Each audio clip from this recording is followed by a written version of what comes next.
Awit, kinampihan si Makagago. At Wamos, sinabihan na din ng airpat niya. So tara.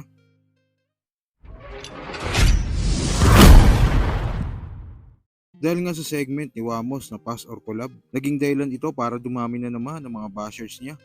Dahil sa hindi niya magandang sinabi sa nag-iisang Smaglas. Hira niya, di ko trip yung mga kantahan niya.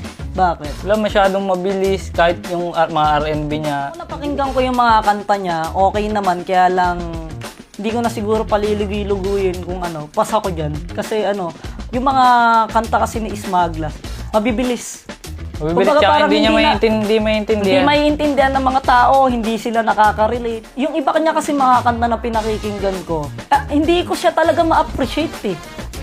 Baga, Hindi ko ma-appreciate talaga si Smaglas eh. Kumbaga parang, hindi mo gets yung mga ibang ano niya. hindi, nagigets ko naman yung kumbaga, iba niya. hindi mo lang Kaya talaga lang, trip. hindi ko lang talaga trip. Siguro kung trip ng mga tao, marami siyang sikat na kanta. Eh wala naman siyang sikat na kanta eh. Ano ba? Agad naman nag-react si Smag sa nasabing segment ni Wamos. Dito nga makikita natin kung gaano ka-matured si Smag dahil ni wala man lang lumabas na kahit anong hate sa kanya. Bagkos ay naiintindihan niya ang mga ito na meron silang sariling opinyon.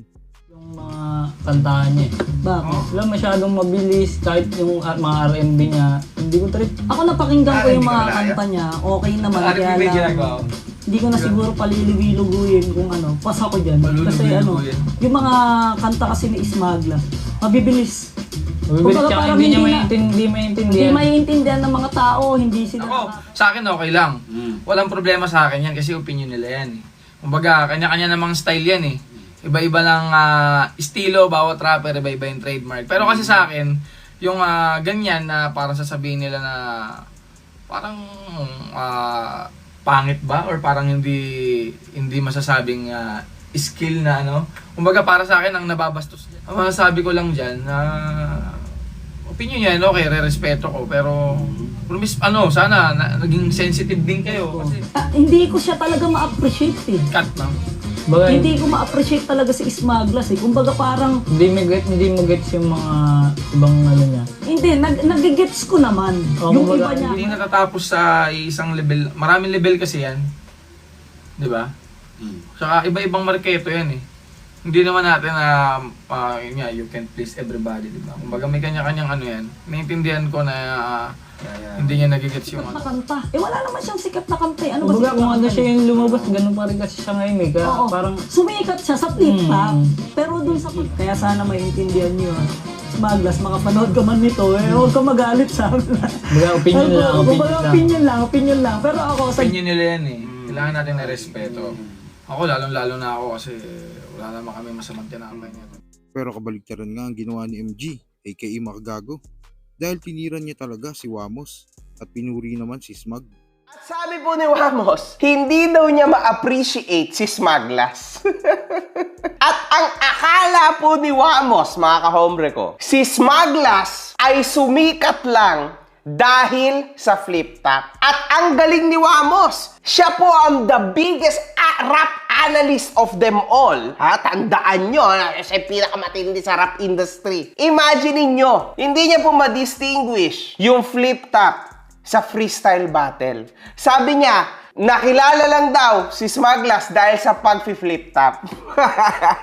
Ano ka ba naman, Wamos? Hindi makakapasok si Smaglas sa flip top or sa rap battle industry kung si Smaglas ay hindi sikat back in the day. Minsan na nakausap ko si Smaglas, doon ko na-realize, no, na alam din naman niya na yung mga pinaggagawa ko noon is, alam niya, just for the clout. Pero isa po si Smaglas sa very, very respected na mga tao sa akin, ha, pagdating sa hip-hop kasama ni Jay Skills at ni Mike Swift. Dahil napakahusay niyang kausap, no? Iba-iba po kausap si Smaglas.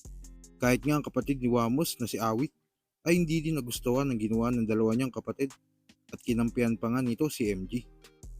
Gusto ko lang payuhan yung kuya ko kasi maling-mali talaga yung ginawa niya kay Smag. Yet, ayan, tama yan, MG. Ganyanin mo. Nagpupuputak kasi yung kuya ko eh. Nagpupuputak. Ganyanin mo, bahala ka, boss MG. I-bash mo rin yan. Si Wamos, immune naman na yan eh. Ano yun mo lang, tirahin mo lang ng tirahin, boss MG. Kasi maling-mali talaga, kahit tatay ko, hindi kakampihan yan. Kasi yung tatay ko, rapper din yon, speed rap din yon. So, ang sa akin lang, kuya kita, alam ko sa lahat ng bagay, pinagtatanggol kita. Pero sa part na to, hindi kita mapapagtanggol. Kasi kuya, mali yung sinabi mo. Kahit lahat ng viewers ko dito ngayon, puntahan nyo lahat YouTube ni Smaglas. Men, ang dami niyan sumikat na kanta. Ang dami, million views. Kasi hindi naman talaga tayo rapper, kuya. Tapos sabihin mo, paspas sa collab. Bakit gusto ka ba niya makakulab? Ni Smag? Kuya, hindi pa tayo sikat. Sikat na yung mga yan. Magagaling na yan mga yan. Ngayon lang tayo sumikat. Ngayon lang tayo nakilala. Kaya kailangan ingatan natin to. Huwag natin pabayaan, kuya. Kaya Boss MG, sa part na to, kahit lagi mo rin akong ginagawa ng video about sa akin, wala na ako doon. Kakampihan kita ngayon, Boss MG, sa ginagawa mo sa kuya ko para matuto siya. Kahit nga ang airpot ni Wamos na si Tikyo ay gumawa na din ng video na tila pinapagalitan nito si Wamos. Usap nga tayo. Hindi ko gusto yung content niya ni ano eh. Ni Kenji eh. Dami-dami yung sasabihin eh. Ganun pa. Tama na yan. Lang, kausapin ko lang to. Ba't naman ganun yung sinabi nyo kay Smaglas? Alam niyo naman na nag-speed rap din ako eh. Tapos ganun i-comment mo. Tama na nga yan. Wala ako. Tapos eh, sana nilahat nyo na collab. Lahat, pinakita nyo yung mga artist. Tapos pagdating kay Smaglas, sasabihin nyo, pass. Eh, ang tao, galing-galing. Buti sana kung di magaling yung tao ngayon. Tama na nga yan. Wala ako. Ito mo, buti sana kung di ako nag-speed rap, nag-speed rap din ako. Alam mo naman yun, nung araw pa, nag-speed rap ako. Tama na nga yan. Wait lang. Sa lagay, pati yung pag-speed rap ko, hindi rin maintindihan. Halos-pares lang kami noon na nag-speed rap. Na parang di mo na rin sa akin yung kanta na yung minamarket sa pinang ko na Jack pahapang ako sa iyo, ikaw lang kasama ko, kumahol man ang pusang umayawan na gana katatok sa puso ko, tanging pangalan mo. Tama na yan. Napagalitan ko pa eh. Tama na nga yan eh. Napagalitan ko lang. Tsaka, ganito dapat kasi ganito. Sana kahit hindi nyo trip yung kanta ni Smaglas o mga rap niya, dahil sana, ninyo, collab na. Tama na nga yan. Tikyo lang Hindi na nga nga. lang eh. Huwag mong pigilan, pinapagalitan ko eh. Pero sa huli pala ay for the content lang pala ito. Tama na nga. Bakit ba? Bakit ba? Isa ba pinagagalitan mo? Wala, nagpa-practice lang. Wala ka naman palang kausap eh. Kaya nakapadaldal dyan. Kaya nga nagpa-practice eh. So okay ba mga kuys, ano masasabi nyo sa mga issue ngayon? Kung ano man sa loobin mo, comment mo lang sa baba na mapag-usapan natin yan. So yun lang, God bless.